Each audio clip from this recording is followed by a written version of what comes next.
This is Porter Thorndike, and I'm going to take you through the creation of the scatter, profit versus cost of goods sold for products animated. So there's a lot going on here. Let me explain it. We're using a bubble chart. Some people would also call this a scatter with size. It's a favorite visualization of mine because it communicates so much on one visualization. For me, it's the best anytime you have a dimension with a lot of values, but it really doesn't require that.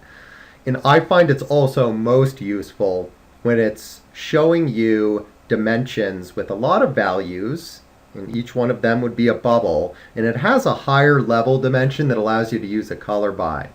So in this example, each bubble is a model. Okay, if we mouse over, we can see what model that is. And all of these models fit into product categories, which is our color by field over here. And they're being plotted by vertical axis of gross profit, horizontal axis of cost of goods sold, and then we are sizing each bubble based on the quantity of units it's sold. So communicating so much on one visualization. What is it good at showing you in that context? Well, it's great at showing you vertical outliers, so the products that are the most profitable. It's great at showing you horizontal outliers, the ones that have costed the most. Certainly the combination thereof. It's great at showing you outliers based on size, the ones that have moved the most products.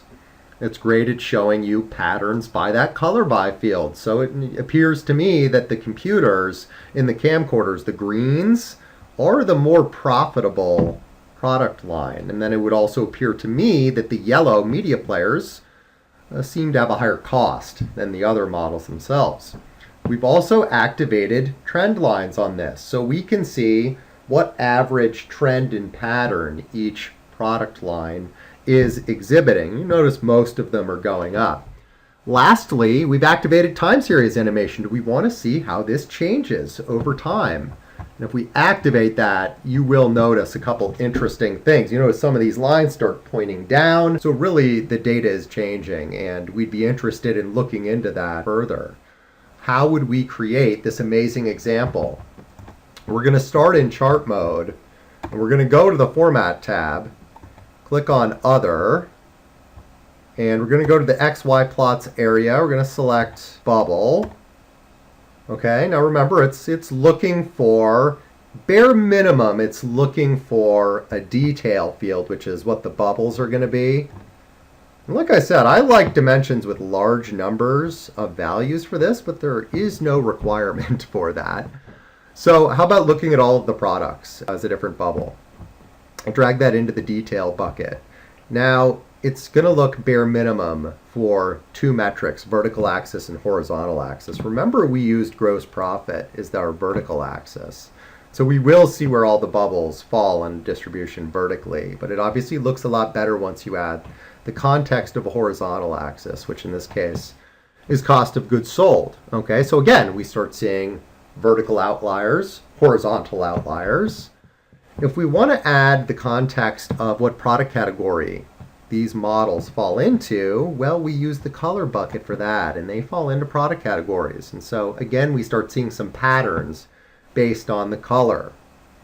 If I want to evaluate a third metric, I can use the size bucket for that. That's really why this is one of my favorite visualizations, is it is communicating up to 2 dimensions in 3 measures on one visualization. There's so much insight you can gain from this visualization. Patterns, trends, outliers, performers, interesting combinations that you can see. Let's drag the quantity sold into the size bucket.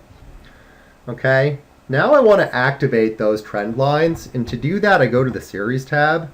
You'll notice that there are a lot of different trend lines that we could activate here. Linear, quadratic, hyperbolic.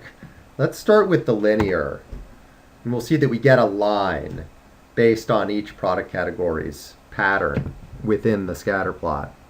And the last thing that we did is we activated a time series animation. So to do that, we just drag the time series field that we want into that animate bucket. And that has been how to create the time series animation of models like gross profit, cost of goods sold, and quantity sold animated.